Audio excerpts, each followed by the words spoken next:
What up, though, YouTube family? Uh, if you are looking at this video, you made it through 2024 bike life. A lot of us didn't make it. I follow a page, well, I am a member on a page on Facebook called Downtown Bound. Every time I went on that page last year, it was somebody had lost their life via bike accident. It was like bike life last year in 2024 was like a mix of Road Rash, the video game Road Rash, and the video game Shadows of Rome.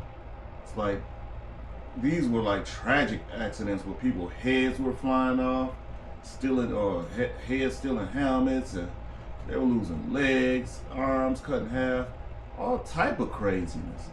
I even seen one accident with my own eyes. This one was in I think the beginning of 23, where one of the homies got hit. He was like about 6 bikes in front of me, and a lady turned, it was a guy turned in front of him, and in a Grand Prix, he hit the guy.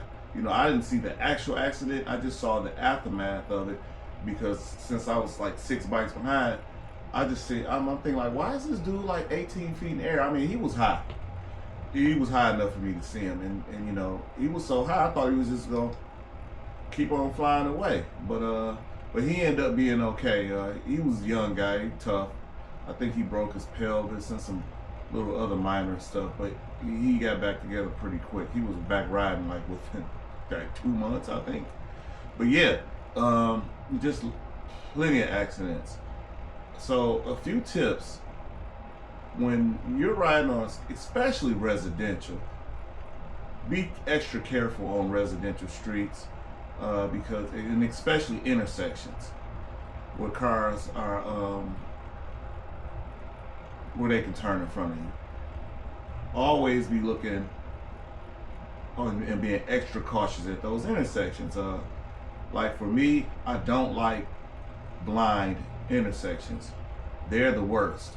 And the blind intersection is where you're coming up to the intersection. I don't care if it's a light there, yield sign, stop sign, but you can't see what's coming. You know, maybe a building there or a house, but you can't see what's coming. So you got to be extra careful with those blind intersections. I don't care if they have a stop sign, a yield sign, or even if it's a green light, I'm still like slowing down enough to give myself some time to avoid an accident.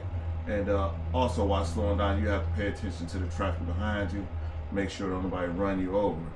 And when you do come to an intersection, whether it be traffic or no traffic, when I say traffic, like a car in front of you or you're behind traffic, always give yourself an out. Because what I do is, if I come up behind the car, I always leave my bike angled at a way where I can get out, just in case if someone is not paying attention coming up from behind me, you know. And I try my best to leave my bike in gear, because you know, some days you're hot, it's those hot summer days, you're tired of holding that clutch. You know, I gotta have it, you know, of putting my bike in neutral. But that's a bad habit. Also, just stay out of cars' blind spots. The blind spot is like about halfway behind the car, off to its right or left. The car can't see you. Maybe the car, you know, the car's accident. What is it called? An accident. What is that thing? The sensors will pick you up and they'll give a little light in the mirror, but you can't always depend on that either. This one particular time, this girl almost hit me, but I was just passing through her blind spot. I wasn't riding in it. I was passing and passing her on the right side. And my Suzuki, it was loud. It basically was straight pipe. So that thing was loud. It was louder than my S1000. And she just got over on me. You know, almost had to drop my bike to get away from her. You know, she just got over. No blinker or nothing. No warning, no nothing. But, you know, to come to her defense, she still should have used a blinker. But she was a minivan. She looked like she was a mom. and she had a van full of kids. Because after I dipped to my right to get away from her, to get out of her way, I was with two other bikers. So we caught up to her quick, got in her mirror, and got in her window. We scared her because I'm going off, I'm going off. And when I seen the fear in her eyes, I kind of backed off. And she was like, "I didn't see you. I'm sorry." So she apologized and everything. But saying that to say she never even saw me or heard me. My Suzuki was so loud, my ears would be ringing after I got off that bike. That didn't happen with my Beamer. That's how I knew my Suzuki was louder. But yeah, she never even saw me. Never even saw me. So that's one thing we have to be really cautious of, is riding in blind spots. Don't do it. Or, riding through blind spots. Just be extra careful. And if you're going to speed, try not to speed on residentials. I don't suggest you speed at all. And I'm guilty of it. This one time, this guy, it wasn't really my fault. He provoked me to speed. Here I am on the S1000 with all the works, and 600 pulls up on the side of me on 8 Mile. Now, if you guys are from the metro area, 8 Mile is a death trap. So he pulls up like, let's run it. I looked at him like, I think he was a Kawasaki 600, I hit it, pulled off on him. I was I started out in second gear, I only hit like second and third, I was gone. When I look back, I could barely see him really. And my bike was screaming too. I still remember that sound. I wish I had recorded that. But, I think he fell for that rumor that a 600 is just as fast as a 1000 until they get to like 120, 130.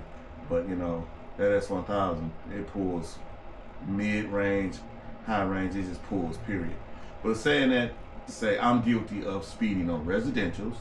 So, it happens. You got all that power at the twist of your wrist, it happens. Sometimes that voice in your head takes over, But yeah, but I don't suggest you speed on residentials, because cars can come from anywhere on the residential street, out of all those streets, anywhere, the turning lane, everything. So yeah, we have to really be careful on residentials. I don't even really like to ride my bike on residential streets. I try to ride on like the freeway anytime I can.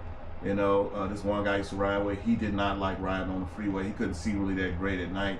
So when it got dark, we had to take the streets. And we would always be coming from downtown Detroit back up to the Burbs, but we would take Gratiot because we're with him. And it was just dangerous. I saw a lot of bike accidents riding with him on Gratiot on a weekend, on a hot summer day. Just a lot of bikes down. So yeah, try to stay off of those residentials if you can. Well, I know in our area they're dangerous. Guys may live in the country somewhere like that where they may be safe. And also Detroit streets are really tore up. Potholes, cracks, all that type of stuff. Crackheads, everything. So we have to really be careful. This one lady, she to show you how people just don't pay attention. They just really can't drive, actually. And this example I'm about to give y'all, I'm headed south on Mound, and this lady, I'm in the low lane. It's the turning lane, the low lane what I'm in, and she's in the middle lane, and then it's the high lane. So she's in the middle lane. We're headed south on Mound, coming to 12 Mile. She needs to make a right onto 12 Mile. She abruptly made a right turn. I had to just jam on my brakes so I didn't run into her. And she turned across my lane, which was the low lane, in the turning lane, and made that right turn up 12 Mile. Didn't think twice about it. So that's what we have to deal with riding our bikes. This a few times. Another time I was on my S1000 on 8 Mile, and I think it was 8 Mile in Sherwood, and I'm sitting at the light, and I'm glad I didn't take off. I'm happy I didn't take off, because usually I'll just pull off, and this guy came through in one of those 4-door Porsches. I think they're called Panameras. But anyway, he never even braked. ran straight through the red light. If I would have pulled off, I'll probably be gone right now. I seen another guy do the same thing on 8 Mile. I was on, I think it was either mile. I was crossing 8 Mile. He was in the F-150, so that's double dangerous. I mean, he never even stopped. He blew through the red light. If I'd have pulled off, that would have been a wrap. So that's why I say be extra careful at those intersections, you know, because people will turn you into a pancake, and people in Detroit have a really bad habit of hitting and running. I don't care if they see you laying out there dead, they keep going, you know, they keep going, and you don't want to wake up dead, because I don't think that'd be a good feeling. But yeah, just be careful out there. Let's try to have a good year riding. We lost a few YouTubers too. I can't recall their names, but we lost a few YouTubers. Put it in the comments if you guys know. I know it's at least 2 for sure that I know of. I think that it was 2 females in 24. But if you know who they are, put them in the comments. And rest in peace to those young ones.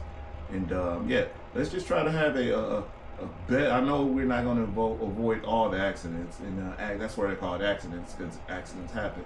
But let's just try to have a better year. Let's try to make 2025 better year for us. So anyway, I want to y'all to subscribe, like, share, and hit that the bell, and definitely drop a comment. And you know, we're all family. We're all trying to make it as long as possible. A lot of these people that passed away was young, 20, 21, 22. You know, I'm past 50 now, and I can only imagine, you know, just having to die at 20. You know, you haven't even begun life yet. That's crazy to me. Yeah, but anyway, y'all stay safe out there on those roads.